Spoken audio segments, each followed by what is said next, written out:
मैं हूं आशीष कुमार, एक साइंटिफिक एक्सपर्ट। मैं दुनिया भर के एक्सपेरिमेंट्स किया हूं और आज मैं आपको शेयर करूंगा कुछ ऐसे अपने नॉलेज जो आपको इंटरेस्टिंग लगेंगे। और इसके साथ मैं आपको बताऊंगा कैसे बना जा सकता है एक साइंटिफिक एक्सप्लोरर।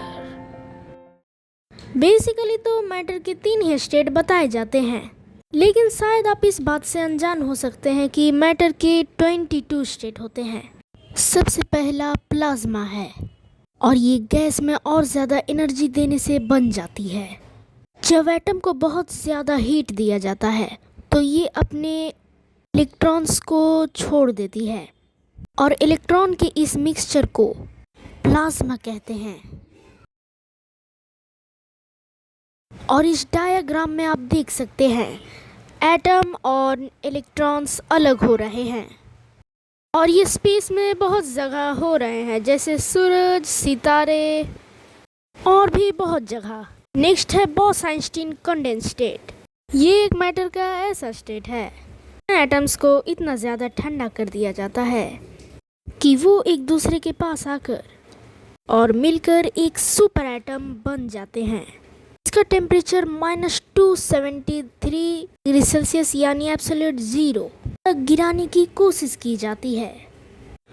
यहाँ पर ये जो साइड वाला है ये नॉर्मल टेम्परेचर है और जब धीरे धीरे एटम ठंडा होने जाता है ये इस तरह पास आकर एक सिंगल सुपर एटम बन जाते हैं।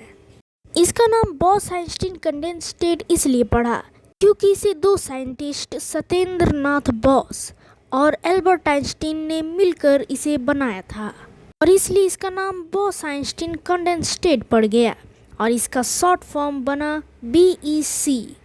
नेक्स्ट है फेरोमैग्नेटिक कंडेंस स्टेट और ये काफ़ी हद तक BEC जैसा लगता है, लेकिन जो असली डिफरेंस है वो ये है कि बोसॉन्स की जगह फेरोमोन होते हैं। जब किसी स्पेशल एलिमेंट जैसे पोटेशियम को लगभग एब्सोल्यूट 0 तक पहुंचाया जाता है तो ये फेरोमैग्नेटिक कंडेंस स्टेट बन जाते हैं। इनकी मेन डिफरेंसेस आपके सामने हैं। नेक्स्ट है क्वार्क ग्लूऑन प्लाज्मा, जिसे कोर प्लाज्मा भी कहा जाता है और इसमें एटम्स को इतना ज़्यादा हीट दे दिया जाता है कि प्रोटॉन्स एंड न्यूट्रॉन्स भी मेल्ट हो जाते हैं। जी हाँ, हर चीज़ों में मौजूद प्रोटॉन्स एंड न्यूट्रॉन्स भी मेल्ट हो जाते हैं। हाँ, और फिर निकलता है क्वार्क्स एंड ग्लूऑन। यहाँ जो आप बाहरी वाइट सेल देख रहे हैं ये है प्रोटॉन। इसके अंदर ये 3 बॉल जैसे दिखने वाले क्वार्क्स हैं। ये जो येलो कलर के हैं ये ग्लूऑन हैं जो ग्लू का काम करते हैं और क्वार्क्स को जोड़ कर रखते हैं। इसमें 2 क्वार्क्स होते हैं, एक अपर क्वार्क्स और एक डाउन क्वार्क्स।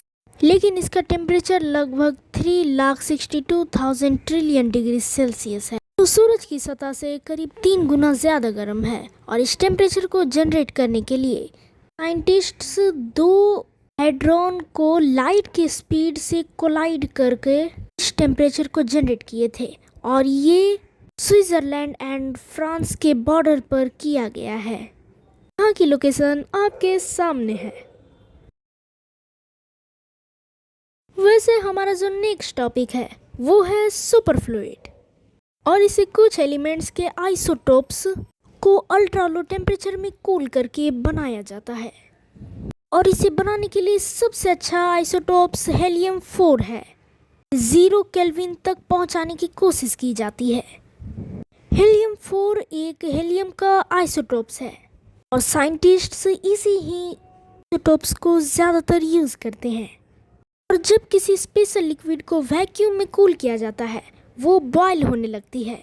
नॉर्मल हीट देके किसी भी लिक्विड को बॉयल करना के प्रोसेस को बॉइलिंग ही कहते हैं, लेकिन ऐसे वैक्यूम में ठंडे करके किसी लिक्विड को बॉयल करना कोल्ड बॉइलिंग भी कहा जाता है। वैसे ये तो बस इसकी शुरुआत है, आइए इसके फॉर्मेशन के बारे में जानते हैं। ये जो इमेज आपके सामने है ये हमें बहुत कुछ बता देता है, आइए इसे ऊपर से नीचे तक समझ लेते हैं। When helium is cooled to near absolute 0, it's become a separate fluid। जैसा कि मैंने पहले ही कहा था।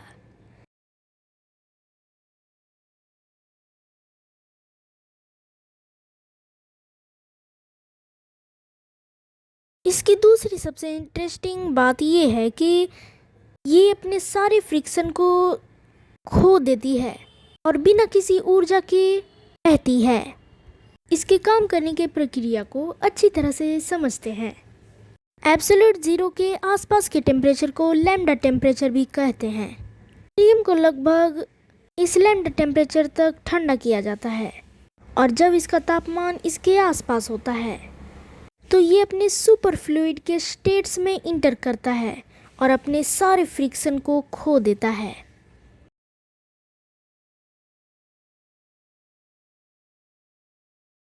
इसके बाद ये अपने आसपास की दीवारों पर चढ़ने लगता है जिसे रोलिंग फिल्म फ्लो कहते हैं और आखिर में ये सुपर फ्लूइड बन जाता है।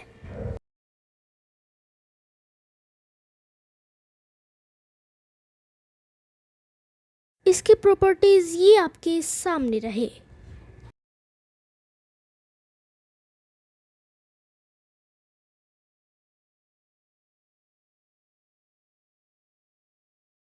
अगर आप इसके आगे और जानना चाहते हैं इसके स्टेट्स एंड फॉर्मेशन के बारे में तो आप इस वीडियो का पार्ट 2 देख सकते हैं। और अगर ऐसे वीडियोस पसंद हैं तो हमारे चैनल पर बने रहें।